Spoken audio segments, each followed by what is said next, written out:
Hello, everybody. Let's examine the implications of the budget introduced by the Finance Minister Nirmala Sitharaman today in Parliament. This budget is important because this is the pre-election budget. In the next 3-4 months, Lok Sabha elections are due. Considering that, what is most remarkable about this budget is how unremarkable the budget is. In a poor country, in a fractious country, when a party is going for elections, it's very tempting to go for short-term individual welfare measures, populism, at the cost of the long-term growth. Amazingly, in this budget, there is not a single new populist measure. I don't think there's any budget in India before the election that has been presented like this. I don't think almost anywhere in democratic world in a major country such a budget has been presented before the election, before the national election. Now that shows three things. One, the government is very confident. Two, the government is deeply committed to economic growth and long-term viability and sustainability. And three, they believe that unless the financial stability is assured, we will actually lose much more than we gain. For instance, even as the budget has been presented, numbers are being talked about, the rupee vis-a-vis dollar appreciated a little bit because the fiscal consolidation is better than expected. If you remember, the fiscal deficit, what fiscal deficit is nothing but the total revenue and total expenditure. The deficit, expenditure minus revenue, is met by the borrowings. So fiscal deficit is another word for borrowings in this year. Now, fiscal deficit was estimated to be about 5.9% of the GDP. That was the estimate given in the last year's budget. From a 9.5% fiscal deficit because of the COVID to bring down to 5.9 is quite remarkable. That was the estimate. Amazingly, they actually, in the revised estimate, met the target and did better. Now, Finance Minister has indicated that the fiscal deficit will be 5.8% in the current year.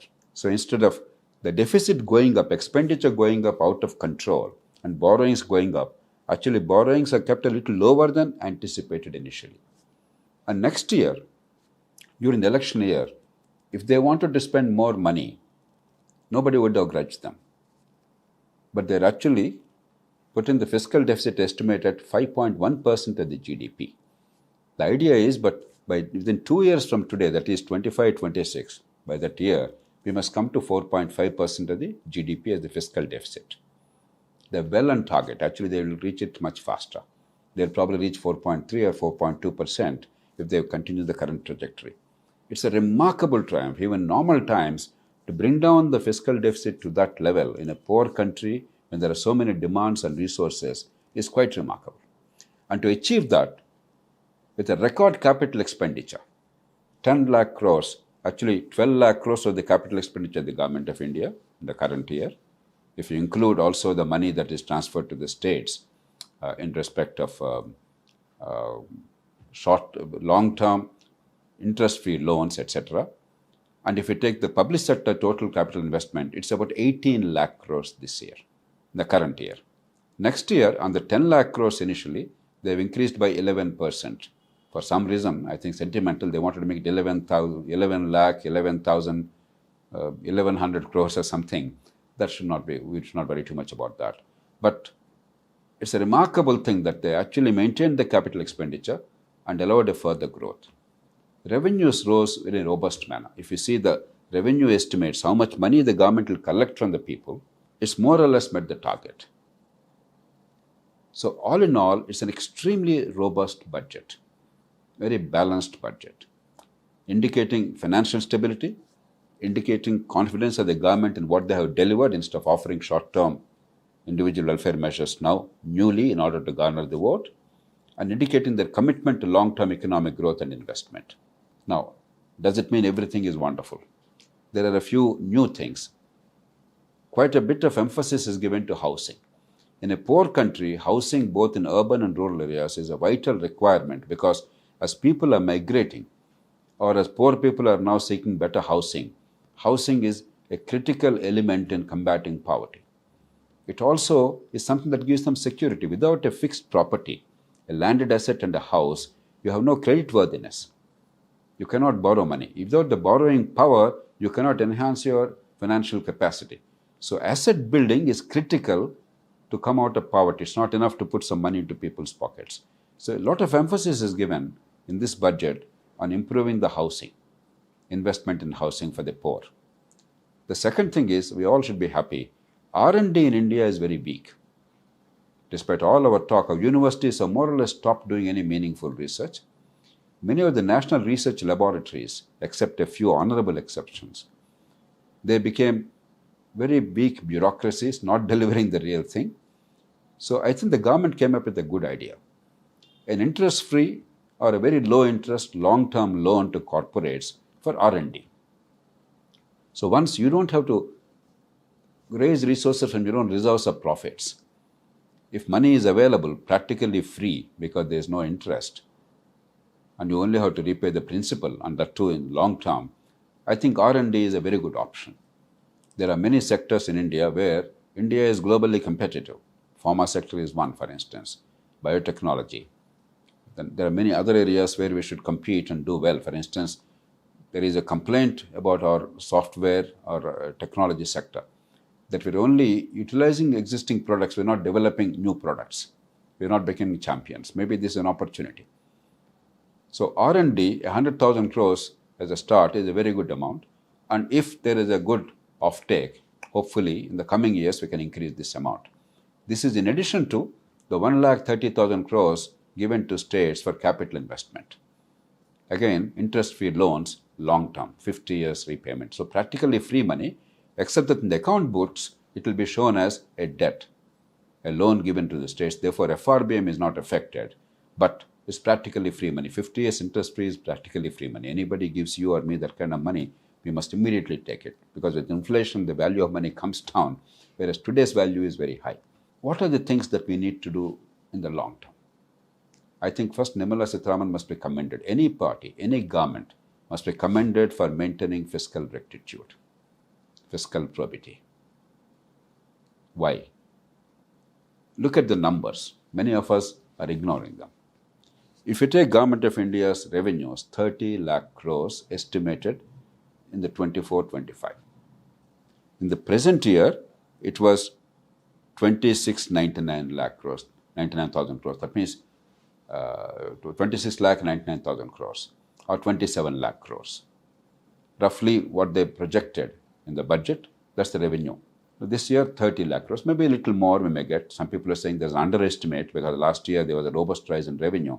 Maybe we can make 32 lakh crores, we don't know. It's always better to underestimate receipts, overestimate expenditure, because in all businesses and household, our experience is we overestimate revenues, our receipts actually fall short of that. We underestimate expenditure, we always end up spending more money.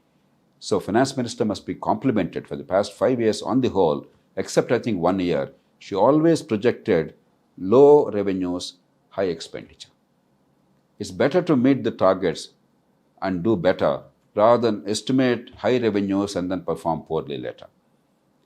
But out of the 30 lakh crores, what we should realize is 11.9 lakh crores is interest payment alone. More than nearly 35% of the total revenues are going only to pay interest on debt. That's the reason why we must compliment the government for being fiscally responsible, because they are taking care of the future of our children. 11.9 lakh crores, practically 12 lakh crores and a 30 lakh crore income. Nearly 40%, 38, 39% is going only towards debt repayment, interest payments. Of the balance, and mark this, 22.74 lakh crores.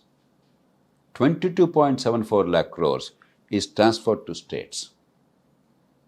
A significant part of it is a Finance Commission devolution.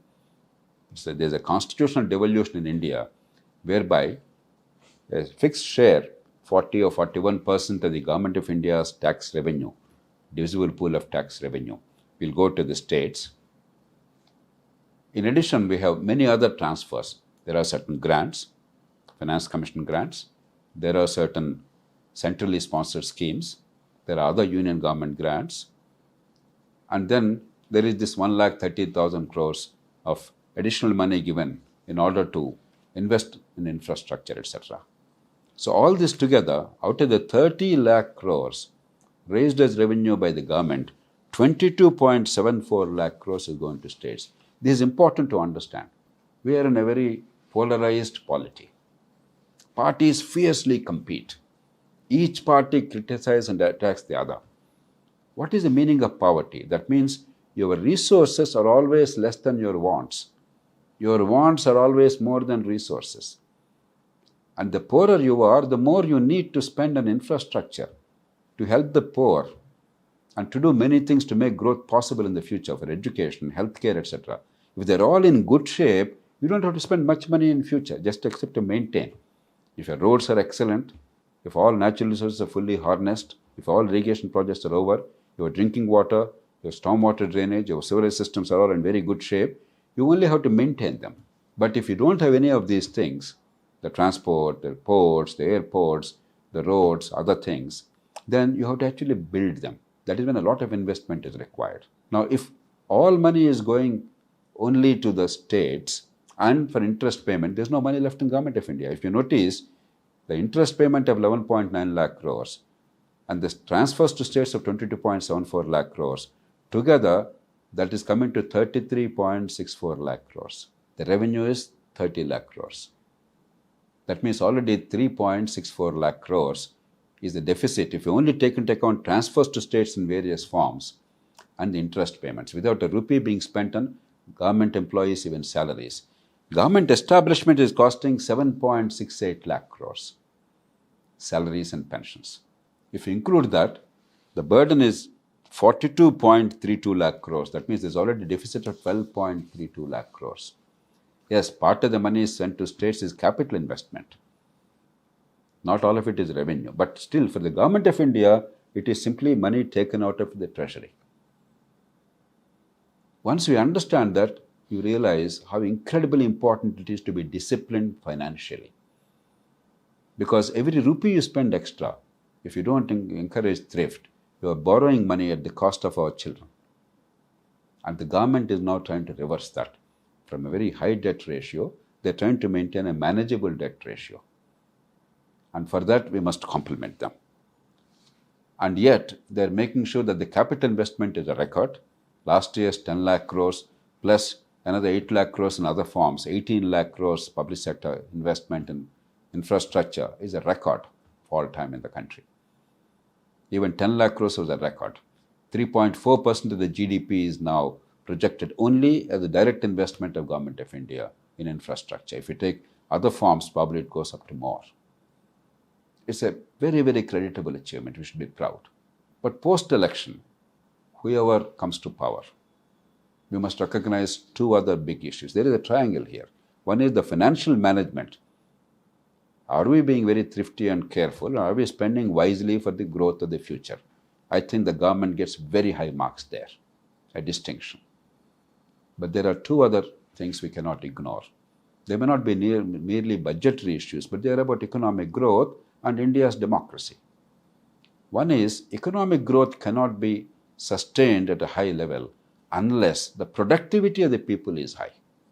That means one person, how much she can do, how much she can produce, how much value she can add in a day, in a month, in a year.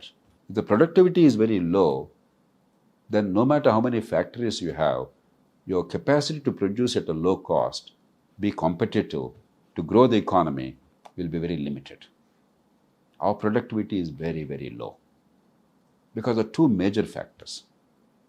The infrastructure problems that exist, the governments are addressing. They're doing a great job.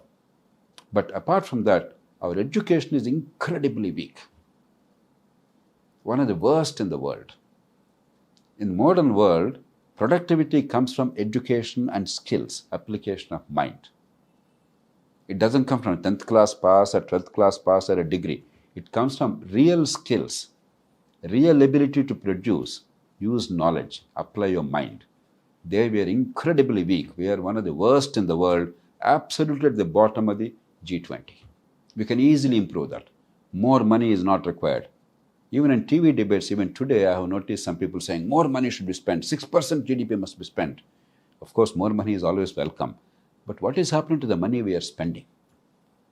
When we are already spending about 4.3% of GDP in education, why are we not getting good quality education? Survey after survey tells us people don't know how to read time. They don't know how to measure weights. They don't know how to read a simple passage and understand. They don't know simple arithmetic operations. They have sharp minds by birth. But our educational process is so bad, all the money we are spending is wasted. Our focus should be on outcomes, outcomes, outcomes, not expenditure on education. Once outcomes improve, we can put more money into that. The second is healthcare. Some efforts are being made to improve healthcare, but we are hopelessly inadequate in our spending and in our outcomes in healthcare. We are among the worst in the world in terms of healthcare outcomes. We have the lowest expenditure of the governments, union and state put together, on healthcare, just about 1.2 or 1.3% of the GDP. Other countries spend 5, 6, 7, 8, 9, 10% of GDP.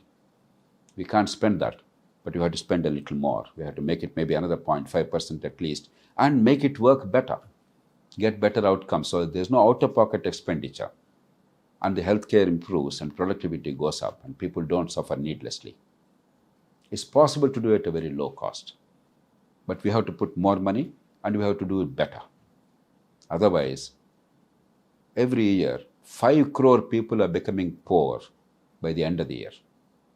There's a lot of discussion in the budget about poverty and poverty reduction. The single biggest factor in sustaining or continuing poverty or impoverishing people or making more and more people go into poverty is poor healthcare access. So healthcare is something the country has to really give attention to.